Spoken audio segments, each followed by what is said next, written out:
ons pad. Spreuke 14 vers 31 sê, hy wat 'n arme uitbuit, beledig sy maker, maar wie hom oor die behoeftige ontferm, eer hom.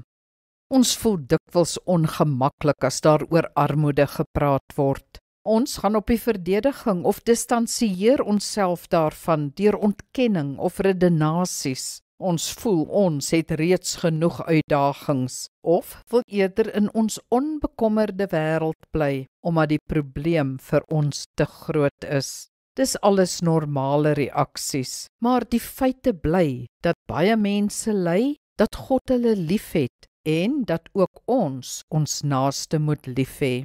Wie is ons naaste? In Jesus se antwoord hierop oor die barmhartige Samaritaan is dit die een op ons pad wat ons hulp benodig.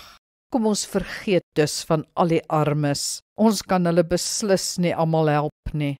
Ons kan egter wel een help of enkeles, diegene wat ons pad kruis met dit wat hulle nodig het. Laat die Here jou lei in elke situasie. Net solank jou hart nie hard is nie, né? Kom ons bid saam. Hemelse Vader, dankie dat ek nie die hele wêreld se armoede in die oë hoef te kyk nie. Ek kan niks daaraan doen nie. Wys my egter aan wie op my lewenspad ek wel iets kan doen op my manier. Bo alles, Here, help my om nie 'n harde hart teenoor my medemens te ontwikkel nie. Amen. Die Here seën jou.